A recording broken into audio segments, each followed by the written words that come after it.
Greetings, friends, and welcome to another episode of The Mistake Zone, your weekly dose of our lives and the mistakes within them.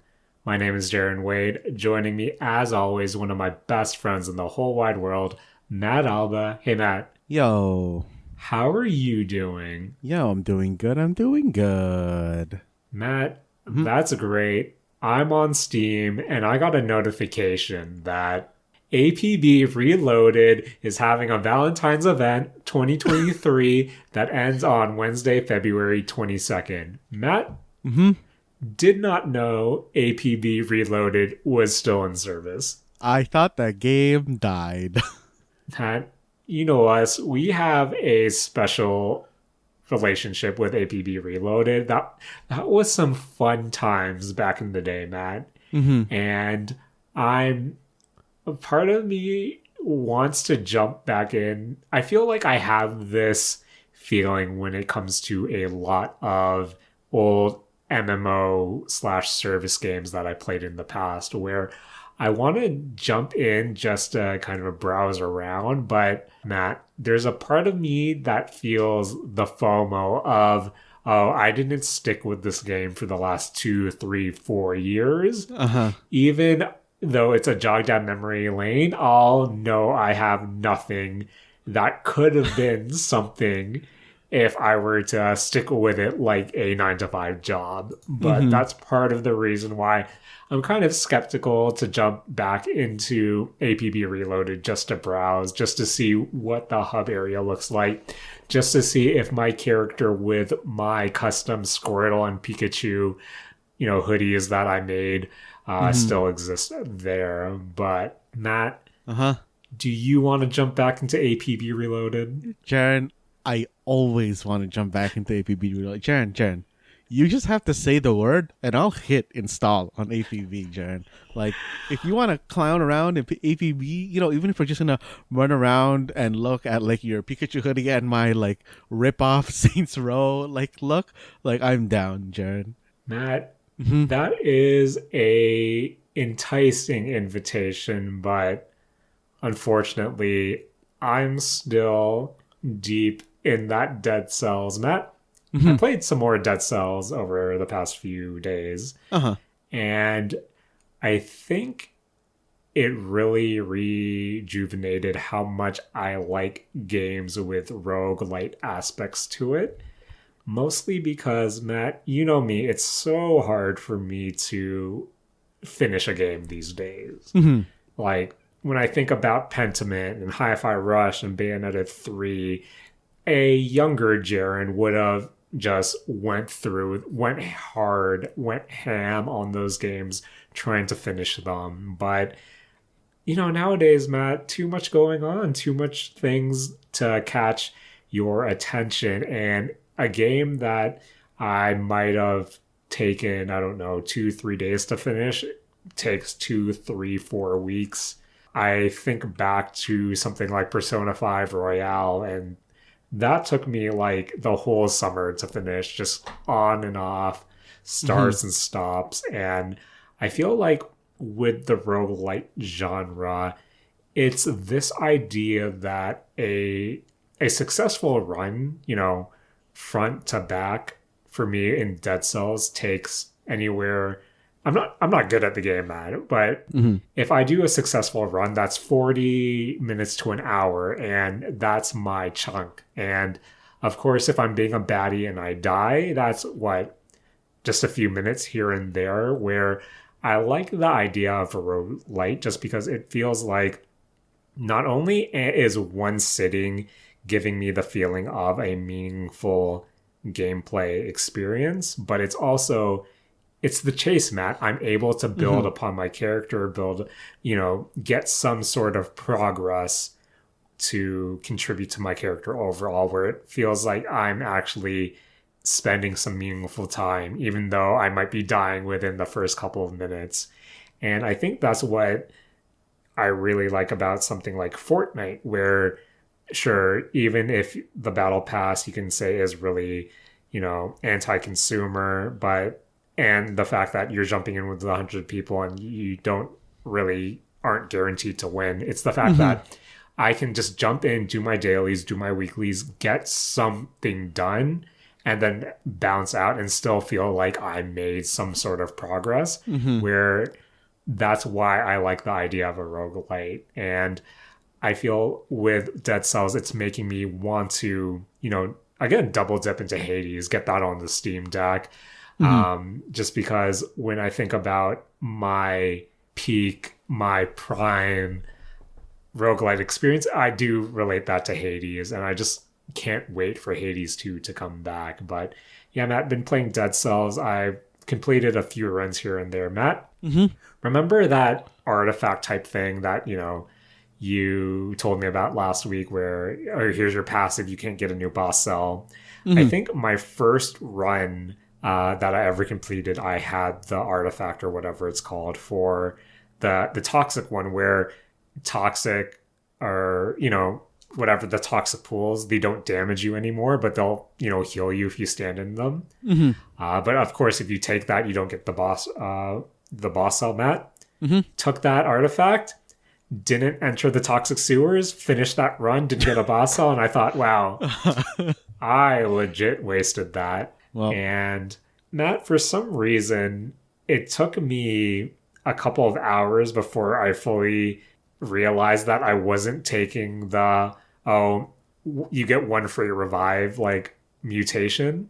And Matt, that's such an important mutation to have, where I'm not sure why I brain farted and stopped picking it. But yeah, Matt, that's in my current rotation. And yeah, it's just a fun game. I have all the different ability runes that you can get to help with traversal, everything from the vine one, the wall jump one, the teleport tombs one. And yeah, overall, Matt, it's just a really solid, really fun game. But there's one thing I wanted to ask your thoughts about it when it comes to Dead Cells, and I think when it comes to video game design in general.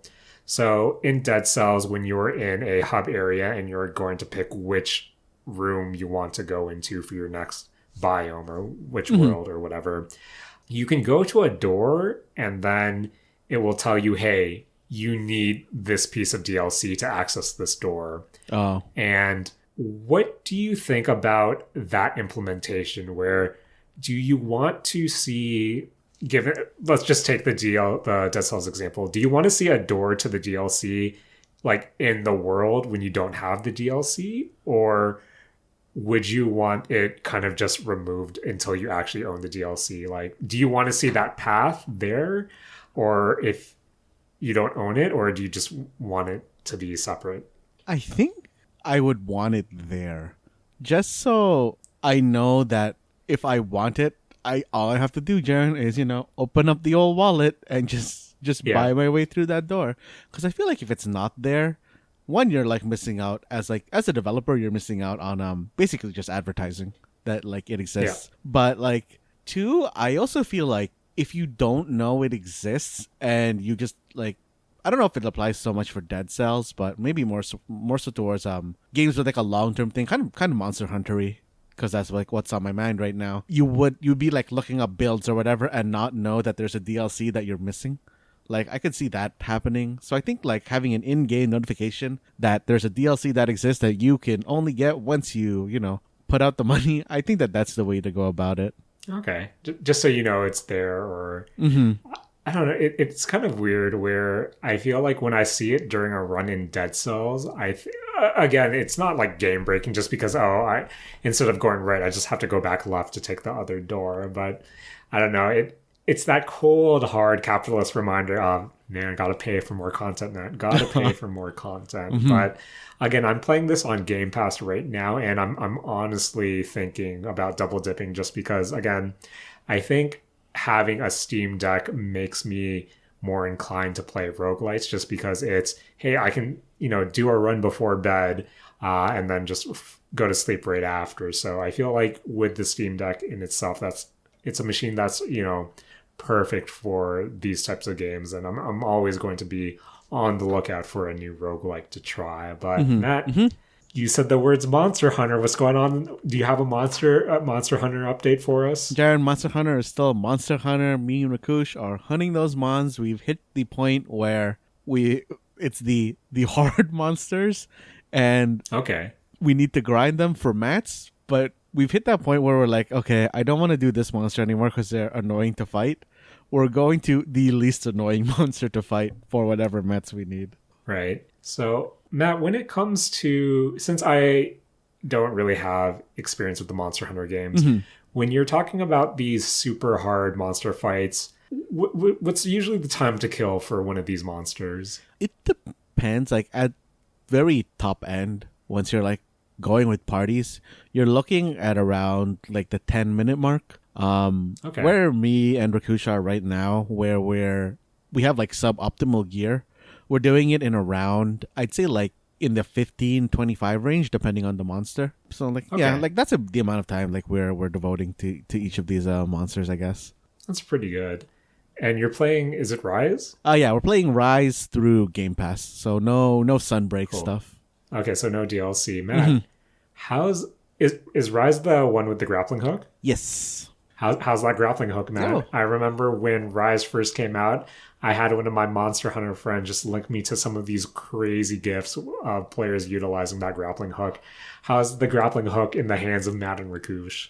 It's really...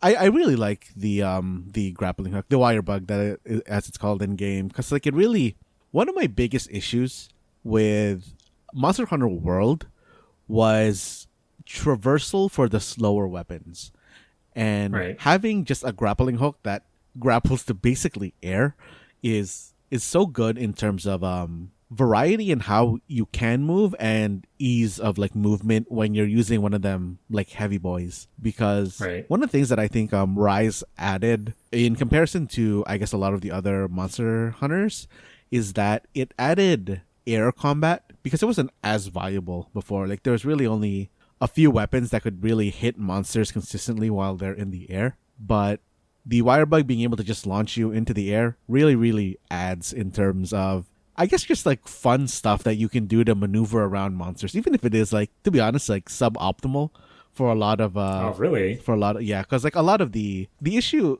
for the wire bug attacks in terms of them being like suboptimal, like I was saying, is that they're usually one heavy hit in the air that don't combo into anything else. Whereas if you're on the ground, you're more able to combo and you're more able to move around, because once you launch yourself into the air, you have a very limited way to also dodge if you made a mistake. You know what I mean? Right. Okay. Yeah. Like that makes sense. It's the wire bug stuff does add a lot of fun stuff, a lot of I guess maneuverability, but like overall, I think the wire bug is a very good addition. I'm curious for like the Monster Hunter sequel if they're going to still have this mechanic, because it is like worked into I guess the storyline of this game. So I'm interested in seeing if they're going to like continue to have this mechanic moving forward. Do you think, would you like to see it return in a future installment just fleshed out to have more combo opportunities? Or do you think you had your fill here in Rise with it? Oh no, I definitely want it back. I feel like taking it away at this point is like almost detrimental, because now you're like losing gameplay aspects. Right. Yeah. Okay. So yeah, just want to see it fleshed out. Okay. Matt, before we move on from the Monster Hunter corner, just one more question, Matt. What are you building towards, right? What's your current Monster Hunter goal? Jaren, right now, I'm trying to get my fit right, Jaren, because of course. Jaren, I'm also trying to like push I'm trying to like just grind monster mats so I can build the transmog items, because Jaren, when I played Monster Hunter Rise the first time, I just like made a dude character and like I was like throwing on all the armors and everything, and this time I just decided to make a girl character. And Jaren, Monster Hunter has some very anime armor and I'm trying to spec out of that look, because a lot of the armors that I've been equipping for like the stats and skills that I need are very anime bikini armor in nature. I'm trying to get the transmog so that I can look more like as you would expect armored for if you're fighting giant monsters. Of course. So not Ryu from Street Fighter. Jaren, if I could get the Ryu gi from Street Fighter, I would wear that. I'm pretty sure that there's an Akuma costume in this game. Okay. And I might want to go for that if that's like not a fever dream that I'm having. All right. Something to look forward than that. Okay. Can't wait to check in the Monster Hunter corner sometime again when some progress is made, Matt. But Matt, good luck hunting those monsters. Yeah, thanks. So Matt, speaking about hunting monsters, I think we hunted some demos this week, or I think a few weeks ago, just because by the time you're hearing this, the latest Steam Next Fest has concluded. I believe it concluded on the 13th. You know, just a peek behind the curtain, this is being recorded a bit earlier than usual. So Steam Next Fest is Steam's effort to kind of promote a lot of up-and-coming games coming to the Steam platform and sharing and promoting a lot of demos associated with those games. So Matt, I'm looking at my Steam library right now just to see some of the games that I played from the Steam Next Fest. And I think when we think about the Steam platform in general, it is, I think one of the things that a lot of people do discuss is just this idea of how do you discover new and quality games in Steam when you have so much titles being released at any given moment. And even with something like Steam Next Fest, I still feel like that problem persists where there's just so many demos out there. It's really hard to see or find something that might be really in your taste or something that clicks with you, where I feel like I do appreciate something like Steam Next Fest because you have all these different discussion threads highlighting, hey, I checked out this demo, you should check this out, or hey, this is something definitely to wish list or keep an eye out of. And I think this has been one of the Steam Next Fest that I was really more so hands-on with because I did play a lot more demos than I have in the past. But Matt, before we discuss those demos, I feel like I need to mention I'm looking at my Steam library and then I'm looking at my recently played, Matt. I have Among Us played December 2022. Okay. And Matt, the only reason I have that on my recently played is I logged in, bought the HoloLive cosmetic cube before it left the store, and I uninstalled the game. So Matt, I'll report in a few weeks if I figure it out how I could grind that cosmetic cube, which is essentially like a battle pass, by playing Among Us on 3 different devices in private games. So but that Among Us aside, let's talk about some of the demos we played during Steam Next Fest. And I think since we started off this episode talking about roguelites, I think I want to bring up one of the more unique roguelite experiences I had during the Steam Next Fest, and that's with the game Tape to Tape. Okay. And Matt, remember a few weeks ago when we talked about, what would a extreme sports roguelite be? I think Tape to Tape scratches that curiosity just a bit, but when you it's not a extreme sports roguelite, it's a retro hockey game roguelite. Okay. Where it's your typical structure of, hey, here's a path, here's you going to choosing your points of, do I want to do a battle, do I want to rest here, do I want to try to get this equipment, and then that's your basic kind of roguelite structure. And when it comes to the battles, you essentially have a retro 5v5 hockey game where when I say retro, I don't mean visually. I think it does have a really cartoony, it has this medieval aesthetic to it, but it's still like a hockey game.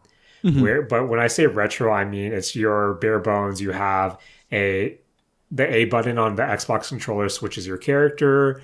I believe X is to shoot. A is to pass, Y is to switch your character, and B is to check. And that's essentially your that's why I say it's like a retro hockey game where, it's your basic hockey game that you expect. Yeah. But where the roguelite elements and the flair comes in is in the different abilities, where when you start off a run in Tape to Tape, granted the first the demo only consists of like the first area, your first essential page, and that all leads into your area 1 boss or boss game in this chance. But when you start off, you pick a character, you have your character you pick their specialty, and then you pick a named character for, your second in command, so to speak, on your team. Yeah.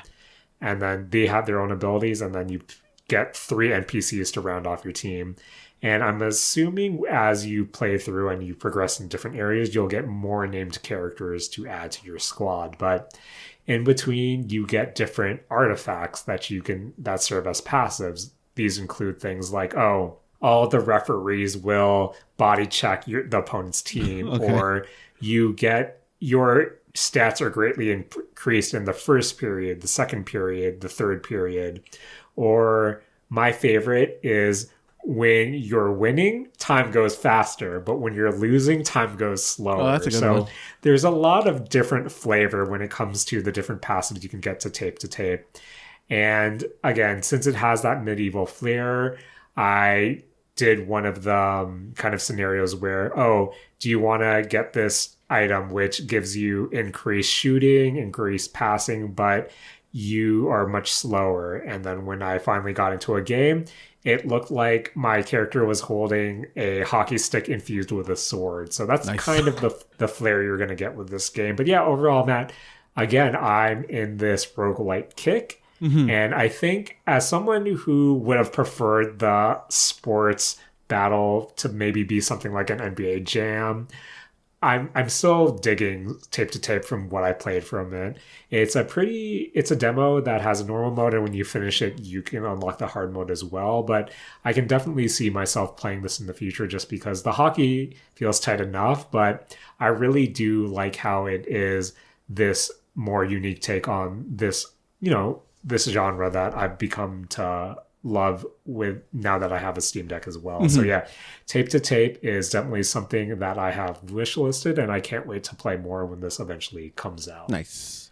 But Matt, what was a demo that stood out to you during Steam Next Fest? So while we're still on this kind of roguelike kick, the first game I want to bring up is Super Autobattlemon.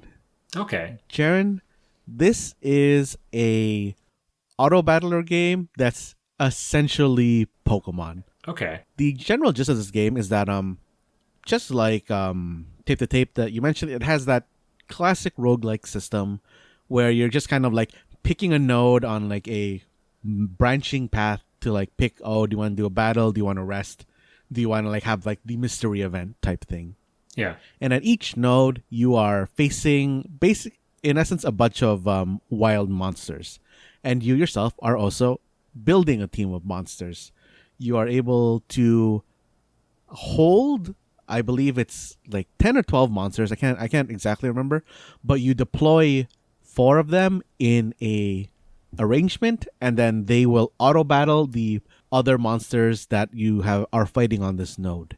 And while they're auto battling, you're also able to kind of just like throw out items, kind of stuff that's like, hey, I'm going to increase the damage of all of my monsters, or I am going to put a debuff on all of the enemy monsters. And I don't know, it's generally a pretty fun like auto battler. It is very rules light. It does, I think, go kind of quickly. I feel like there's a lot of depth to this game that you really need to like kind of sit down and look over, because there are a lot of monsters that you can get after you beat a kind of node, an enemy monster node. You're able to add one of the monsters that you just fought to your team, or if there's duplicates, you can take the duplicate of the monster that you already have on your team, and it increases the power of the monster that's already on your team. Like, gives them more experience. Yeah. And Jaren, there's a weirdly like high amount of depth to how the monsters go, because like I said, it is an auto battler, so you mostly don't do anything except for throw in buffs or throw in the debuffs like while the battle itself is going. So each monster, like Jared, I'm going to use this is going to analogy really a lot to like Pokemon, but each monster that you have obviously is going to have an elemental affinity to them, whether it be like fire, flying, like water, ice, and they're going to automatically attack all the other monsters. So you have to kind of set your deployed team up to not just like instantly die to the other team, like considering weaknesses and everything. But the place that like the depth really comes from is that all the monsters basically have passives. So you kind of have to set them up in a particular order or like in a particular position where all your monsters are in a line, right? So some monsters will have a passive that's like, okay, they protect everybody behind you, or they do a buff to everybody in front of them. Like, it's kind of that sort of system where like, okay, this monster after taking like 3 hits becomes a tank. So you want them kind of on your front line instead of like in the back line. And I don't know, there's a lot of stuff that kind of just like shows up on the monsters. A lot of kind of iconography that shows up on them to show you like how many stacks of whatever buff or debuff they have. And one of the things that really stands out to me as I think a kind of like big UI detriment to this game, Jaren, is that you can't click on those kind of like icons on the monsters to see what that buff or debuff does. You have to like go into a separate menu to read it, which I think is kind of a drawback. But overall, I think the game is like very interesting. It's kind of weird to me as a PC game just because of like how mobile of a game this feels. Even the art style is very simplistic, so I think it would look pretty nice on like a small screen. Right. Yeah, it just seems weird to me to play this game on a computer instead of like on a handheld. But overall, the game itself, I think, is actually like pretty good. So you're telling me something to check out on the Steam Deck, perhaps? Oh yeah, actually, you know what? This would actually maybe be a very good Steam Deck game. I didn't try it with the controller because there's a lot of like clicking. So I guess it really depends on how they're going to handle the I guess the controls simplification when it comes to like moving around with a joystick. Or I guess the Steam Deck does have that kind of like trackpad thing on it anyway, right? So maybe that's not even going to be an issue. Okay, definitely something that I'll wish this list as well. Mm-hmm. Where, okay, Matt, before we get on to some with the rest of the demos we were checking out during the Steam Next Fest, when you wish list a game on Steam, do you wish list it because you actually want to own it in some capacity, or is it more so a bookmark of sorts for you? I really only wish list games that I want. Like, okay, it's either it's not out yet and I want the notification for when it does come out, or it's out already and I kind of just like want to wait for a sale. Okay, fair enough. I feel like with me, I use wish listing for... I'm pretty loosey-goosey with it, where, oh, this game seems cool, I'm just going to wish list it just in case, like you said, it goes on sale, or I want to check it out a bit later, where I think I don't list anything with the intention of, oh, I actually want to have this. It's more so for me, I just use it kind of as a bookmark of, oh, I'll come around to this again if the circumstances, allow it. But Matt, from hockey to Pokemon, but since we are roguelite adjacent, this reminds me of Afterimage. This is a side-scrolling Metroidvania game. So right off the bat with Afterimage, I think the art style is gorgeous. I really like the look. However, this is in classic Metroidvania fashion, your character starts off, they're not really fleshed out. They don't really have all their abilities. And it's, of course, the idea of you progress, you unlock new abilities, you come back to older areas. Matt, it does this. I never realized how infuriating I actually feel about the Metroidvania start, just because it has the trappings right off the bat where you start the game, if you go left, you'll just see a chest floating there that should just out your reach. And I hate that, Matt. That's really infuriating to me. And of course, the idea is you need to come back once you unlock a double jump. Matt, you don't have a double jump right off the bat. The game doesn't start you off with one, but you have your normal jump, and then you can hold to do a higher jump that doesn't really feel that much higher than your normal jump. But I hate the mechanic of hold to jump higher. I think I'm too accustomed to a double jump where I don't like how hold to jump feels, especially if it does give you a bit more height. But yeah, In the early parts of the demo, so far it's just been jump and a main attack. I think the issue for me, maybe it's because I was coming right off of Dead Cells, but I think your attack doesn't seem to stun, and the enemies so far in the beginning of Afterimage, they really hit hard.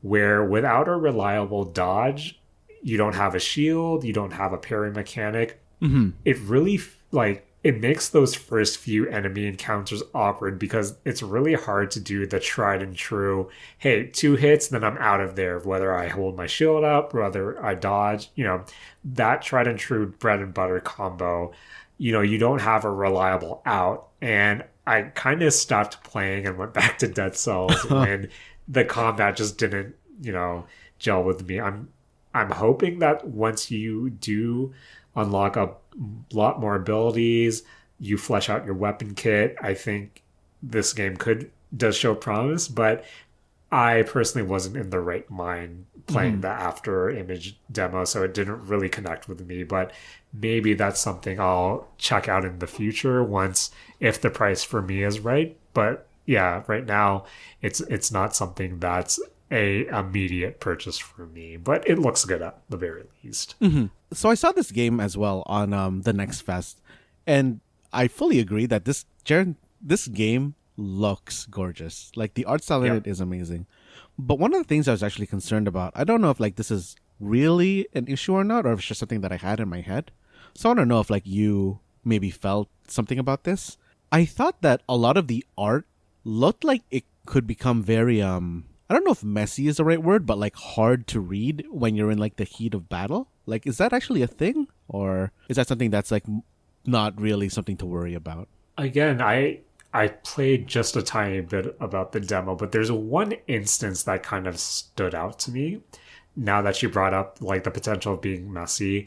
With some of the early level that you play in the demo, there's a portion where, you have your foreground, that's where all your platforms are, but then it has like a background that has its own, stuff going on too, where at one point I think I was fighting an enemy and then there was something in the background as well where I thought, oh, is that actually coming towards me? Do I have to worry about that? Where I think it's something that, again, since I've only played a tiny part of the demo, I'm not sure how chaotic it could be, but I think that instance where I was fighting something in the foreground and, stuff in the background was happening, where I think that might be something I would have to keep track of mentally, but who knows how the game like fleshes out or, goes on from there. But I guess I could kind of see where that might happen, but again, I don't have that much experience to say so.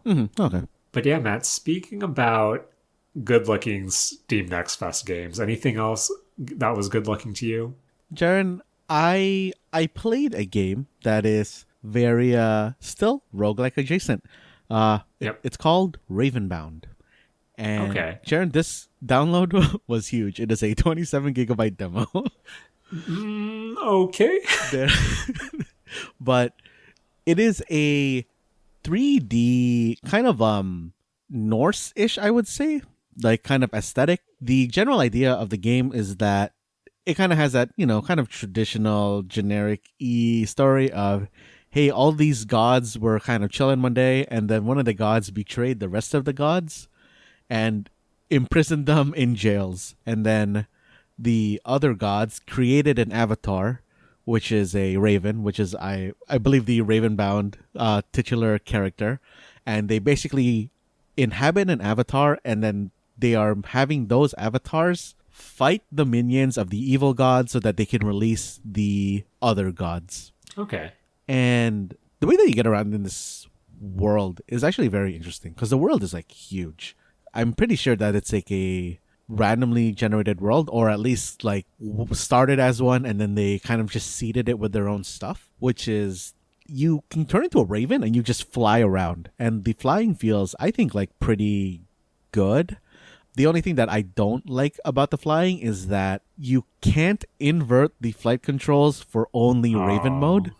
Right. But you or you like either do it for all the camera or none of the camera. And I hope I hate that. I hate that not. I hope that they have it just like a little bit. You can invert it for one setting and not the other. Like I think that's my big gripe with it in terms of that end.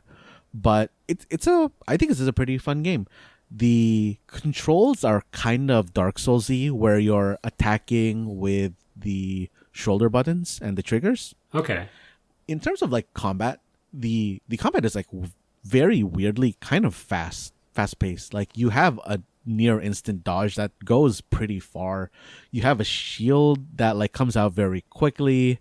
Your heavy and light attacks, I think, are so close together in speed that I didn't realize that I was heavy attacking when I started the game. Right. I think it's pretty tight. Like you have a lot of like very good control over the character. I hope that it's only a demo thing where you can't like kind of rebind the controls, because I would like to switch some of them around, because like for example, dodge is on left trigger instead of like I would be accustomed to it being on B or A for the like Xbox controllers. Oh, fair enough. Yeah, so I would like to switch that around, because that was really messing me up a lot in terms of kind of just like muscle memory. Yeah. But the one thing that I really don't like about this battle system is that your attacks, and I think you maybe mentioned something like this, like similar for Afterimage, is that your attacks and the enemy attacks don't stun or like like stutter you. And I think the reason for me that like that's very annoying in this kind of game is that I don't know I'm being hit. I'll think I'm doing well, and then I'll look down at my health bar and I'll be missing half of it. Yeah. And I feel like you need to have some kind of reaction in this sort of type of game, especially in like a roguelike, to know that you are losing health. Yeah. No, definitely. Like other than just like a tiny, like, I don't know, like number like popping out of you, and in like the midst of battle you're not even gonna see it. But overall, I think this game is a very interesting premise. It is very demo, Jaren. I jumped into a lake to swim across it, and you just clip through and you land on the floor. Amazing. And I thought that was a good goof. That was a good goof. And like, yep, this is very good. I love me some good demo jank, Matt. But yeah, no, Ravenbound, right? Yes. That sounds pretty cool. I think this is definitely something I want to check out as well. But Matt, I feel like there were a lot of demos that stood out to me that I downloaded but didn't get to play. Unfortunately, stuff like, I know Bleak Sword DX was something that people were recommending. Radio the Universe was something that I also saw mentioned a lot. Heistgeist was also a cyberpunk adjacent card roguelite experience, I believe. Oh, damn. Downloaded that, didn't get a chance to try that. But one game I did get to try was Mineko's Night Market. And Matt, I think this is definitely something that instantly caught my attention as well, just because the demo is pretty short, but I think I'm really curious to see how the whole gameplay loop sorts out, just because it's kind of hinted at during this demo. But essentially, Mineko's Night Market is in that crafting life simulator type vein. Okay. It reminds me of the aesthetics of, I'm not sure if you played it, Little Misfortune. But so the game is, you play as this girl, Mineko, who is new in this town. I believe she lives with her dad. And it's your typical cast of quirky town members. You have, the neighbor's kid, Bobo, and you have Bobo's mom, who for some reason is named Bobo's mom. So, that's kind of the aesthetic, right? And the demo has you meeting a bunch of townspeople, and it's essentially all of them sending you on different fetch quests of, hey, I want to do X, and I think if I had Y, that would help me. And I only had enough pocket change to get like the influencer girl. She wants you, Mineko, and her to kind of do food reaction videos, and to do that you need food. So she asks you to buy her, I think the first one was like a cup ramen from a vending machine. And when I gave that to her, one of the hearts above her head lit up. So I think that's where the social element comes into people. But as you go on, you find out that, every Saturday night, there's a night market where citizens or towns members, or they can open up their own night stall and sell things. And I believe the gameplay loop is Boba's mom gives you your own crafting table. You can go around picking flowers to make different items. And the idea is for you to sell those items during the night market. Mostly because one of the last side mission or story beat that you do before the demo ends is you and Bobo go to a nearby park to catch flowers. You find out that there are all these mysterious agents around, and it's up to you to not only free the cats that have been captured or caged in these in the park by the agents, but then also ultimately find out who the agents are. And to do that, Matt, you need to find Bobo's plans. So that's kind of where the gameplay loop is. I believe of you collecting things, you crafting things, and then you selling them in the night market. So I'm really curious to see how the kind of night market selling takes place and what that gameplay loop entails. But yeah, so far the game has been really quirky. I like the art style. It was pretty... I cracked a few smiles here and there when some of the goofs between the characters. But yeah, Mineko's Night Market is definitely something on my wish list that I want to learn more about based on the demo. But yeah, man, I think there was one more game that I believe we both looked into. But before we get to that, was there anything else during the Steam Next Fest that you got your hands on? Yeah, there was one more game that I wanted to talk about. And I think that this is my game of the Next Fest. Okay. Jaren, this game is called Affogato. Have you heard of this game? I have. No, I believe it was on one of the lists of, hey, you should check this out during the Steam Next Fest that I read. But what is it, Matt? Jaren, I don't want to just assume here, but I feel like this game might be up your alley. Okay. The concept of this game is that you are a witch who has made a contract with an archdemon, and you have opened up a coffee shop. Matt, you're selling me already. You're selling me. Jaren, the gameplay loop of this game is that it is broken up into day and night cycles. During the day, you are doing coffee shop stuff. People come into your coffee shop. It'll be NPCs, and they will talk to you and ask you to do either odd jobs or just ask for a coffee, and you kind of have to go through a coffee making mini game with them where they'll ask you for a Americano. So you have to take the ingredients that you have, you grind your beans, get them into the espresso machine, put some water in the espresso machine, make sure to put the cup underneath the espresso machine, and then press the button, make it go, add some water to make it that Americano, and then you'll talk to them again, and Jaren, you will grow a relationship with these characters. And then at the end of the day, once the coffee shop closes for the day, you go out onto the town and you either go find these people again to increase your relationship with them, or you go to shops, or you go to stores and you increase stuff like your beauty, or you increase stuff like your intelligence and stuff like that. Or Jaren, you go into the mind labyrinth, Jaren, where you as a witch are able to use the major arcana cards to summon, I think they're familiars, into a reverse tower defense game where you are the one invading the mind labyrinth, and they have kind of these minions set up all over the place that you have to destroy, and you have to get to the end to free the hearts and memories of the person trapped inside the mind labyrinth.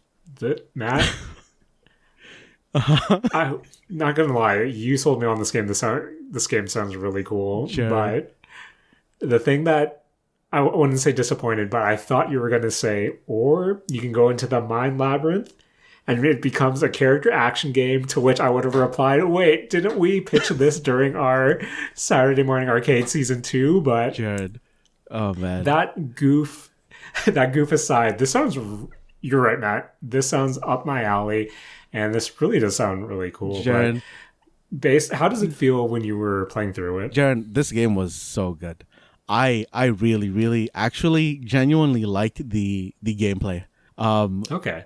The tower defense portion isn't like all that like you're not just like really just following one path. The way it works is that you can summon these familiars. Like for example, you can summon the Chariot Arcana, and they will attack anybody or any of the towers that like they come into range.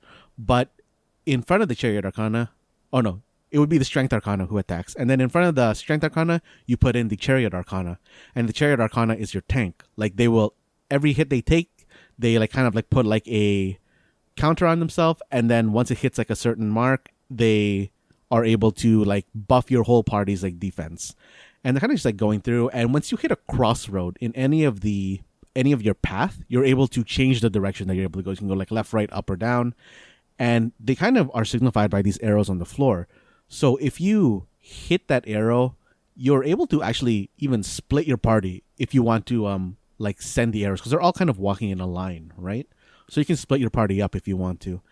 And they'll kind of just like bounce around back and forth like between any arrow points if you decide not to advance them. And I think like the tower aspect is like very interesting. And Jaren, if like all that like wasn't enough for you, this is like an anime looking game, and you said the magic words, Matt. Said the magic words. The aesthetic of this game is Arknights if it was modern day instead of military. Oh man. Like you have the highly detailed character portraits. They have like their horns or animal ears or like whatever, and then you kind of have their chibi version when you're inside of the labyrinth or you're walking around on like the kind of like overworld. Jaren, this game is honestly basically Persona, and I am all about it. The boss levels are like, they seem to be like very, very interesting in terms of like how they're integrating the mechanics. Like I am really, really looking forward to the official version or full version of this game coming out. If you decide to play the demo, they say make sure you save your save, because when you get to the real game, you are able to apply a skin to your coffee shop. Matt, you know I'm a sucker for that stuff, so I'm definitely going to check this out tomorrow now. Mm-hmm. But yeah, Matt, that sounds really cool and honestly really ambitious to me, which kind of relates to, I guess, the last game that we both kind of checked out for during the Steam Next Fest, and that is Shadows of Doubt. And I say ambitious just because I'm really curious to see how the final product ends up playing. I know this was a game I first downloaded on my Steam Deck, and I tried it out. I think it would had to be something that, of course, this is a demo and not the final game, but on the Steam Deck, I thought my analog sensitivity was like really sensitive, where I probably would need to kind of tweak it on that end. So, but I didn't want to really do that on the Steam Deck. So I downloaded it on my PC, and I had a controller plugged in. And once again, this was a demo where it gave me the controller prompts, but it wouldn't like automatically shift to the keyboard prompts when you touch your keyboard and mouse. And I honestly found it a lot easier to control with mouse and keyboard, to the point where I had to unplug the controller so I could get the keyboard prompts to show up on the screen as well. But yeah, I feel like this is such a dense game where it didn't necessarily give me the tooltips of what did what on the controller. And it's, I guess, just based on our kind of experience with mouse and keyboard, a lot of it was more intuitive with a mouse and keyboard to me. But that tech stuff aside, Shadows of Doubt it's a voxel game, which looks really cool. But I think what caught my attention is this is a game where you can not only procedurally generate the world, but its inhabitants, the NPCs around you, each with their own, correct me if I'm wrong with any of this, Matt, but each with their own like lives in the game. And the premise of Shadows of Doubt is you play a private investigator who needs to, take odd jobs and take different clients to earn money to solve essentially a bigger case of trying to stop a serial killer, I believe. And within this world in this voxel world, you're able to go into multiple buildings, sneak into multiple buildings as well. And it's essentially just like this. I guess another name of this could have been Private Investigator Simulator, just because it's such a dense game with a lot of interconnecting NPCs that are just generated when you start off a world. And I think the premise alone is really intriguing. But again, I didn't play much of the demo, but I'm curious to see if we can actually execute what's being promised. But Matt, did you get to play any Shadows of Doubt? Yeah, I played a bit of it. I kind of got to I guess a sort of middle point in the investigation. Jaren, this game is wild. Like the concept of a procedurally generated mystery game seems like admittedly this is not really my jam, but I think that for people who like this, they would be like hella into this. Like I don't know, I can't remember the name of it, but like the kind of pinboard like mechanic that they have is so good. I love that mechanic. The idea that you can interact with the object in the world and it'll create kind of like, you have the option to create kind of like this pinboard thing for it, where you can like tie strings from that to another like piece of evidence, or maybe not even a real piece of evidence that you found, and you can like tie it to like, it'll create those for like characters, items, places, addresses, receipts, like anything that you can find in the world you can put on this pinboard. And I don't know, it's such an interesting concept, like, and it's so, I thought, like very, very fluid. Like when you move a piece, it'll move like all the ropes attached to it around. You can zoom in and out as much as you need. You can create like folders and stuff within like this to like just organize things. Everything about like the way that this is designed, I think is so on point. Like really the only thing I don't like is that that pressing escape doesn't close like this this interface. Like that really bothered me. But I noticed that too. Yeah, like this game seems really wild if you are really into kind of like this detective type game. One of the things that I think kind of bothered me, I guess, though, is that, like you said, this is a voxel game, and it also being one of those games where you have to look around. I think the voxels don't help it. It kind of makes everything kind of it's hard for something to pop out as important, I think, especially since this game doesn't really do any of that sort of highlighting for any like important items. It really only does it for, which one thing that I think is interesting is that like it really does it for sound related stuff, where if something concerning is making a sound, it'll outline it if it's actually out of your vision, which I think is like a good touch. Yeah, I think there was a lot of different things that they do for accessibility that I really like too. The sound example being one. I know, going back to the Red Web pinboard, I know when you put something that has writing or scribble on it, I liked it that there was a toggle that, let you see what the writing looks like, but you can also just toggle to, what does the clean text looks like? Oh, I didn't even notice that. That really helps with just the readability of stuff. Yeah, I believe at one point I found a piece of paper that said a name scribbled, but then when I hit the toggle, it just had it like typed out, which I thought was a really nice touch as well. Good. And yeah, I think, again, this is such an ambitious game to me that I hope it's able to succeed and pull off what it wants to do. But at the same time, Matt, as you said, if you're into this type of thing, if this is your jam, I think this can be really your jam. My concern is, me, Matt, and my poor attention span. Where do I fall off? Will I be able to stop the serial killer? But as I said, I really like this idea that everything is just procedurally generated, that you can have different experiences each time you spawn a new world, where I really do hope that they pull this off. And this is definitely something I'll be keeping my eye on when it releases. Same. But Matt, I think this has been a successful Steam Next Fest for us. A lot of games that I'm excited to check out. upon release. But yeah, Matt, looking forward to trying some of the games you mentioned, but also wish listing a lot more.